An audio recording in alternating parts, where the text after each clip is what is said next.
আজি আপোনালোকক দেখাম কম খৰচাত ৰাউণ্ড চেয়াৰ কেনেকৈ বনাব পাৰে। আহক চাওঁ ভিডিঅ'টো।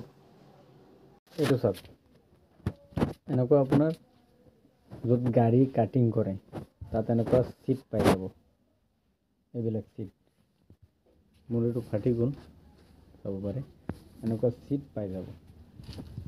আৰু আপোনাৰ এইটো যোনটো বস্তু আছে এইটো আপোনাৰ ভঙা লোহাৰ টিং দোকানত পাই যাব।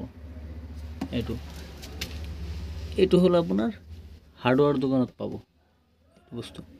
ইয়াত চাওক, এইটো ভিতৰত বেয়াৰিং আছে, বেয়াৰিং দি এইটো ৱেল্ডিং কৰি, এইটো চাওক ৱেল্ডিং কৰি লগাই দিলোঁ। এইটো কম খৰচাত আপোনাৰ হেৰি হৈ গ'ল, ৰাউণ্ড চিট হৈ গ'ল। মজবুত কৰি বনাব লাগিব, নহ'লে ভাঙি যাব, আকৌ ভাঙি গ'লে দুখ পাব। হেভিকৈ বনাইছে বস্তুটো, মই নিজে বনাইছিলোঁ, চাব পাৰে। এইটো মই লৈছিলোঁ 300 টকা নে 350 টকা পৰিছে। এইটো 100 টকা দি কিনি আনিছিলোঁ এইটো। আৰু চিটখন আনিছিলোঁ আপোনাৰ